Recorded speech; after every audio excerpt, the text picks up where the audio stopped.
Last lecture, we're talking about the patterns and distribution of alcohol and substance abuse. And we talk about prevalence, we talk about new cases. So what is prevalence? What is incidence? This lecture, I'm going to introduce you the concept in an epidemiological sense. So both incidence and prevalence are rates. What is rates? Rates is a number of cases over population risk. So this concept will come back over and over again throughout the course. But number of cases, what's the cases, right? It's very difficult to identify caseness. And throughout the case, we're talking about measurement issues, so you can actually know how to measure cases.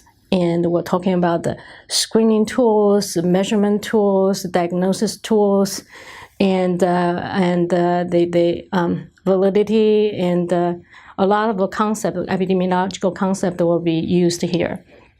But for in this case, we can simply apply people who, for example, who we want to know the cannabis use, whoever use cannabis, and people at risk. So that will generate a rate. And so incidence, there are multiple concept about incidence. Here, I'm only cover two basic incidence concept. And so for new cases, incidence is talking about new cases that arise from a healthy population during a fixed period of time. So what's this mean? So for example, we're talking about cannabis use. I mentioned about in a US survey for the 12th grader, and the new cannabis use can be only 5%, but the prevalence is 78%. So we're going to talk about cumulative incidence and incidence density. So what's a cumulative incidence rate? So thinking about accumulation, how many cases can accumulate during period of time? So it estimates the probability of outcome of event. So for example, the episode of alcohol use over a specific period of time. When we're talking about incidence, always involve the time element to it, either 1 month, 1 year, or lifetime. And proportion of the population at risk who can develop the disease using that specific time. And the range is 0 to 1. For example, after 911, the alcohol use disorder has been increasing. So we're looking at the 312 adults living in 5 miles around the World Trade Center, and I interview them. And the 82 meet criteria for AUD. So 45 cases occurred during the year after disaster, and 26 were first onset.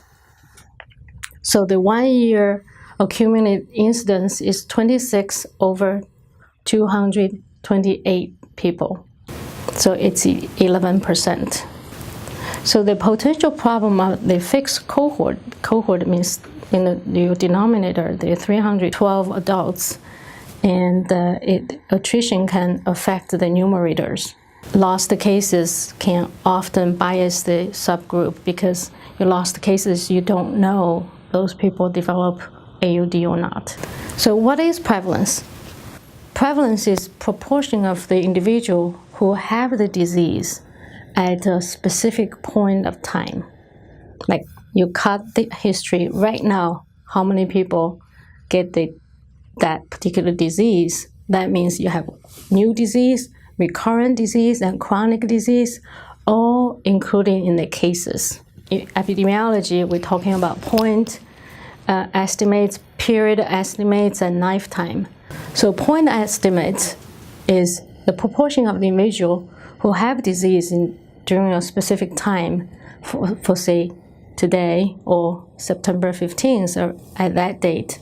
And period prevalence is the proportion of people who have the disease during a specific time period, such as 6 months, 1 year, or lifetime. And we use another example as a following on natural disaster. So you have a different beginning point. So that's natural disaster is a good example.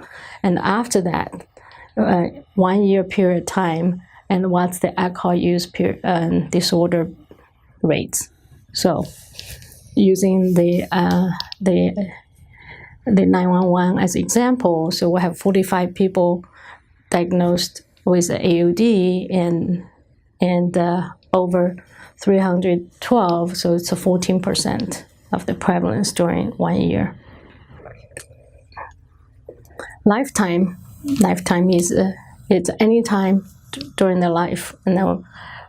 People can count at one. If you diagnose with alcohol disorder at one time, and you are in remission, and that person still counts a case. So that's a lifetime prevalence. So what's the limitations of a prevalence rate? And it often decreases with age, and there are a lot of reasons to talk about it. So in summary, this is a very intuitive illustration about what's incidence. For the new water dripping into the big pool, the pool is the risk population, and how many people have that disease is the blue prevalence. However, what's the difference between prevalence and incidence? And the incidence data will be more valuable for etiology research because it's new cases. You have to follow up, and you should be able to identify the risk factors. And for prevalence, is more useful for public health and services utilization planning.